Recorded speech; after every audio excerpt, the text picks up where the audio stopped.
காவிரி நடுவர் மன்றம் 5/2/2007 அன்று அளித்த இறுதி தீர்ப்பையும், மாண்புமிகு உச்சநீதிமன்றம் 16/2/2018 அன்று அளித்த தீர்ப்பையும் மதிக்காமலும், சம்பந்தப்பட்ட படுகை மாநிலங்களின் இசைவை பெறாமலும், ஒன்றிய அரசின் எந்தவித அனுமதியை பெறாமலும் கர்நாடக அரசு தனிச்சையாக காவிரி நதியின் குறுக்கே மேகதாதுவில் அணை கட்ட முயற்சி மேற்கொள்வதை எந்த வகையிலும் ஏற்றுக்கொள்ள முடியாது என்பதால் கர்நாடக அரசின் இச்செயலுக்கு தனது கடும் எதிர்ப்பை இப்பேரவை தெரிவித்துக் கொள்கிறது.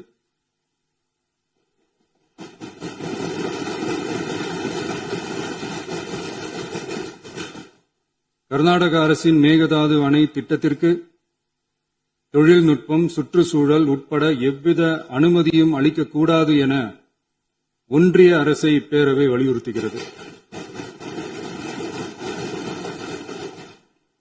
காவிரி நடுவர் மன்றமும் உச்சநீதிமன்றமும் காவிரி படுகை ஒரு பற்றாக்குறை படுகை என குறிப்பிட்டு படுகையின் மொத்த நீரினையும் படுகை மாநிலங்களுக்கு பகிர்ந்தளித்து விட்டதால் காவிரி படுகையில் புதிய திட்டங்களை மேற்கொள்ளவோ கூடுதலாக நீரை பயன்படுத்தவோ இயலாது.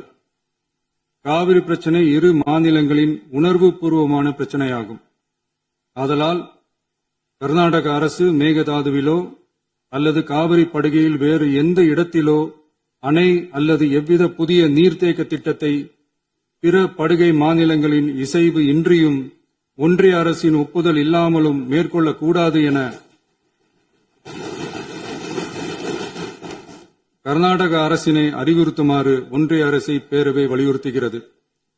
கர்நாடக அரசின் விரிவான திட்ட அறிக்கையை பரிசீலிக்கவோ அதற்கு அனுமதி அளிக்கவோ கூடாது என்று மத்திய நீர்வள குழுமத்தையும் இப்பேரவை வலியுறுத்துகிறது.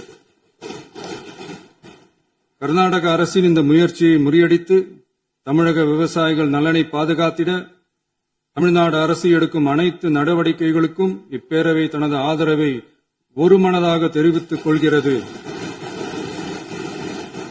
என்னும் இத்தீர்மானத்தை நான் முன்மொழிகிறேன். இதை மாண்புமிகு உறுப்பினர்கள் முழு மனதோடு ஆதரிக்க வேண்டும் என்றும் அன்புடன் கேட்டுக்கொள்கிறேன்.